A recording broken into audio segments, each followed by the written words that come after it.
Yeah, we're going to go back to downtown Charleston, where Charleston Mayor John Teklenburg, City of Charleston Police Chief Greg Mullen, and Mark Wilbert, the Emergency Operations Director for the City of Charleston, are about to give us an update on what City of Charleston's plans are to keep people safe. Let's go right now. First, we understand that we're going to hear from Mark Wilbert, who is the Emergency Operations Director for the City of Charleston. Again, making sure that people on the peninsula know what to do. Let's listen in. Director of Emergency Management for the City of Charleston, and I want to thank you all again for coming out today as we provide some important information to prepare the city for this storm. Hurricane Matthew remains a serious and dangerous threat to the citizens of the City of Charleston.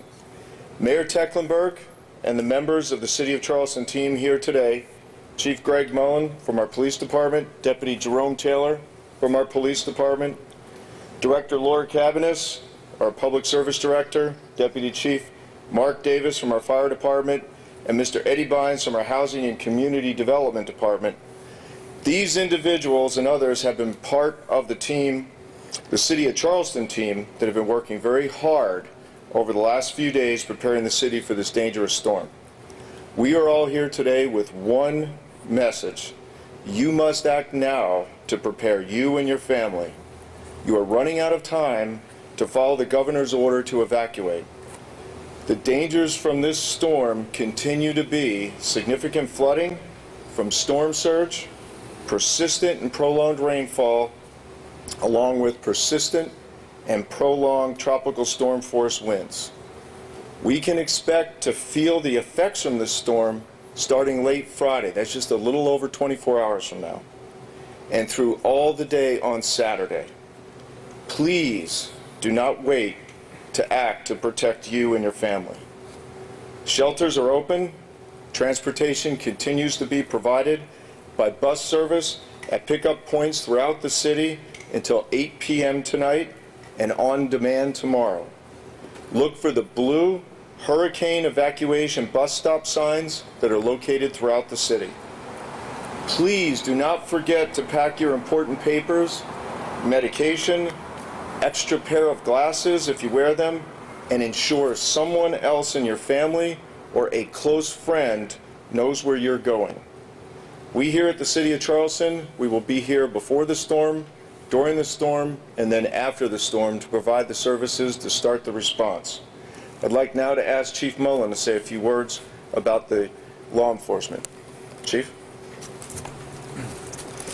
Thank you, Mark, and thank you for helping us get the word out. Obviously, we started yesterday with evacuations.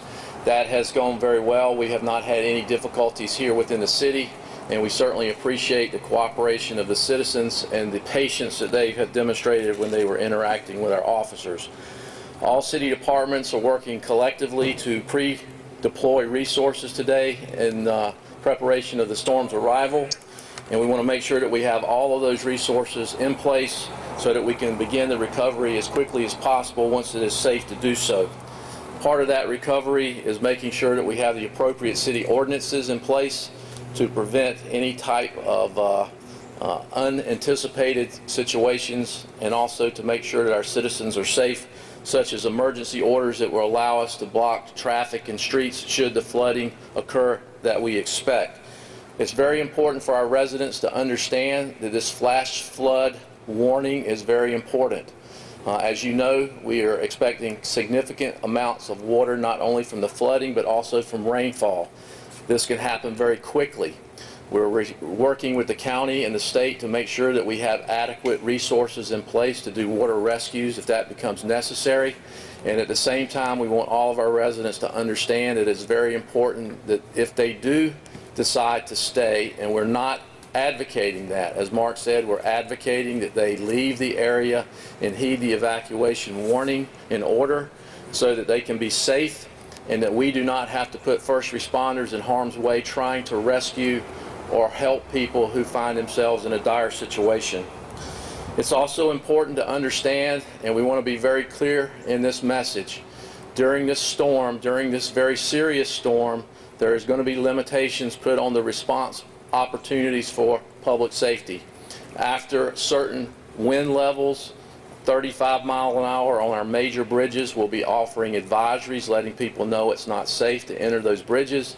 Once it reaches 45 miles per hour, there will be very limited representation in terms of response of law enforcement or other public safety entities to these bridges and high-rise locations. That goes the same for individuals within neighborhoods that decide to stay. Once the conditions of this storm become so dangerous that we have to pull our public safety workers off the street, there will be very, very limited response capabilities. And it's very important that individuals that choose to stay in the city understand that when that point arrives and public safety are pulled off the street for their protection and to make sure that we're available to respond once the storm passes, if you call 911, you will not get the normal response that you get on a daily basis.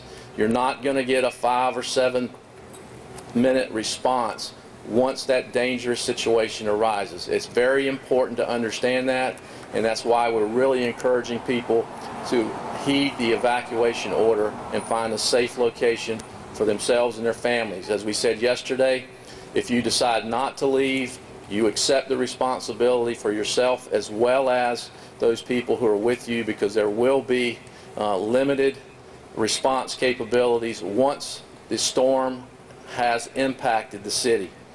The final thing I would say is that we want to thank the businesses and the other citizens within the city who have heeded that order and has helped us significantly in terms of modifying their business hours or even closing, so that it's limited the number of people that are out on the streets, which has helped us to be able to do what we need to do. And the final thing is that we have increased visibilities of police officers within neighborhoods and business centers to provide increased visibility and to implement crime prevention techniques, and we will continue to do that throughout the storm until it is passed and the city is returned to normal business. So again, please understand that this is a serious storm, it's a serious threat. We're asking for cooperation of our citizens so that we can help them be safe and that we can allow our first responders to do the things that they need to do and not put them in unnecessary harm's way. Thank you. Thank you, Chief, and particular thanks to Mark Wilbert, who you heard from first. He's our emergency operations manager and is doing an incredible job. And this team of folks behind me is just a representation of the hundreds of City of Charleston employees and public safety officers who are hard at work, and I admire their hard work and their long hours, but more than anything, I've really come to appreciate the cooperative spirit, the teamwork that our City of Charleston employees have, and their passion for protecting our citizens and keeping our city safe. It's really remarkable. I hope our citizens appreciate that. We should all be very thankful for their service. And I also want to thank our City Council, who's been staying updated on this matter. Council members Shade and Lewis are with us here today, but they've been meeting every day, and we have a City Council meeting this afternoon to take up the ordinances that the Chief just mentioned. So, you know that Charleston is known to be one of the very most hospitable cities in America. #1, rated by some travel magazines. And it really goes against my grain and against my nature to be inhospitable, but we're asking everyone to please leave town. It's that time. So think about this. You know, resources in the city are changing, stores are closing. I understand even gas stations and convenience stores will be closing. You know, our normal resources will not be available to us. Business will not be as usual for the next 2 or 3 days. We have the real threat of flooding in this city. We have the confluence of over a foot of rain projected, high tide at 1 o'clock on Saturday, along with a projected 4, 5, maybe 6 feet of storm surge. So you add all that together, and it's clear that we have the potential for a flooding situation that's much worse than last October that we experienced less than just a year ago. In addition, when the high winds get whirling, it's very likely we'll have power outages in the city and in the region. So combined with the fact that it's just not going to be nice weather, I hate to say this, but Charleston isn't going to be a great place to be hanging out over the next couple of days. So once again, we're urging everyone to follow the governor's evacuation order. It's a good time to get out of town. The reversal of I-26 is working very well. You can be in Columbia in 2 hours' time. So go ahead and finish securing your things, pack up what you need, secure your property, and we urge everyone to leave town. So with that said, I think I'm going to open the floor for any questions. I want to thank the media as well for helping us to get this important word out and all the information that you've been sharing with the public. It's a great public service that y'all have been providing as well. Yes, ma'am.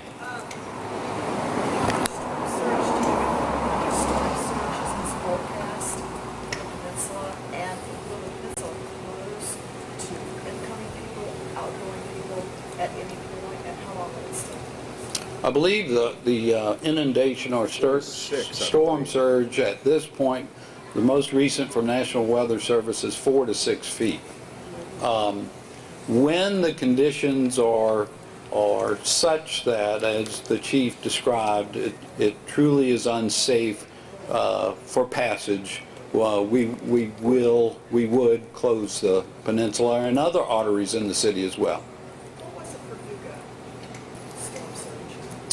The storm surge for Hugo, I don't recall. About 8 feet, and actually I want to correct myself, it's 4 to 8 feet is what they're projecting now, and Hugo was about 8. 4 to 8 feet is projected, and Hugo was also 8 feet. Yes, ma'am. Will there be a city curfew at any time, or is that more for the aftermath of the storm? We will have the ability to call a curfew if needed, but we don't plan that in advance. We just would make that decision as appropriate. Yes, ma'am. I know you guys are riding out the storm in this building. Is this rated for a Category 4? How safe is this building? This building is very safe. It's new. We're elevated. We're up on the second floor. There's quite a bit of height here. The building, at least that end of it, that was built for, it's specifically for our emergency operations center, is reinforced. We have a generator, state of the art. We've got a great facility here to ride out the storm. Thank you for caring about our safety. Appreciate that. Any idea how many people from Charleston have evacuated? Well, according to what Governor Haley has said as of last night, about 175,000. It hasn't been any backup in traffic. Like I said, you can get out of town, but there has been a steady stream of folks leaving, and I bet by the end of the day we'll be approaching 250,000 people will have evacuated. And do you think the early, some say that the evacuation call was early, and that's been very helpful and advantageous, especially for law enforcement being able to get all of their ducks in a row? Exactly. We applaud Governor Haley in her decision and her timing in that you'd rather be safe than sorry, and if you were around at Hugo, it was a last-minute evacuation, and it was pandemonium because everybody was on the road at one time. I was on the road myself with 6 kids in the car, and we sat there for a long time, and I much would have preferred what we have today is a workable reversal of I-26, which allows people to get out. So it was a wise move on her part. Yes, sir. Are there any other lessons from Hugo that you guys draw upon that are significant? You're thinking about the response to the storm, the recovery. It was such a specific kind of set of problems that were presented for a city with this beautiful historic core, a lot of historic buildings, very low lying. Can you just talk about that a little bit? Well, let me say, under the leadership of Mayor Riley, that the city of Charleston had an incredible response in the aftermath of Hurricane Hugo.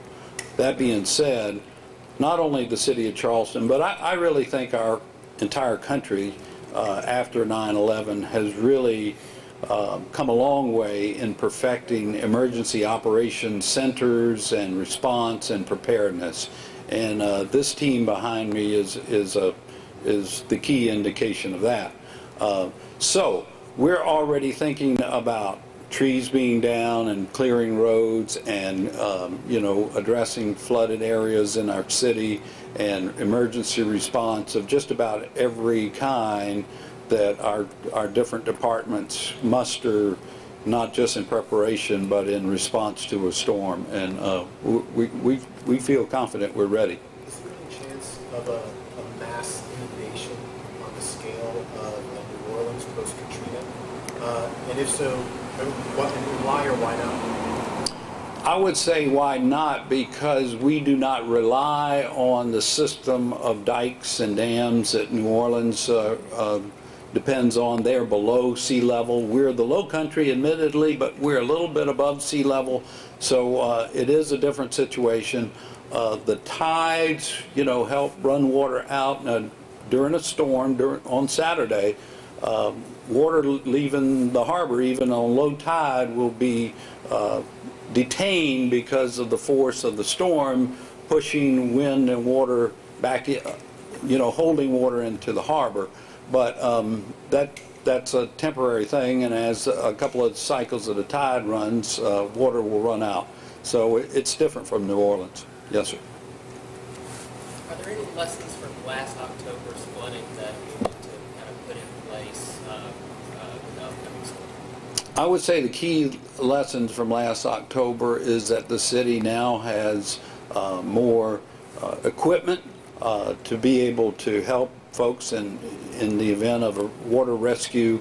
We have inflatables and portable watercraft that we can use. Our fire department has those and are trained. That would be the key takeaway. Yes, ma'am. Mayor, just follow up on Rich's inundation question.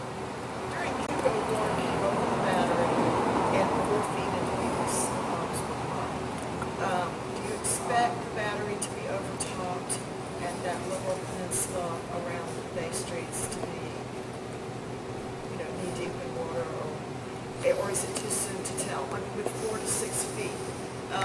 Floyd, I wasn't here, I was out of state, but what did Floyd do? I don't believe there was a real inundation problem at Floyd. There was some during Hugo, of course. My parents live at Broad Street, and it did not come into their yard. But and we can show you models of, where flooding occurs on the peninsula of Charleston down to the inch almost when the level above sea level gets to a certain point. So on Saturday, I'd say it's a matter of timing. You got high tide about 1 o'clock. I'm hoping that the worst inundation would occur, earlier in the day when the tide isn't high. But likely you will see the areas of the peninsula that typically flood, and folks that live around here know where they are. You're going to see flooding here on Saturday as a result of this convergence of water, tide, surge, and rain.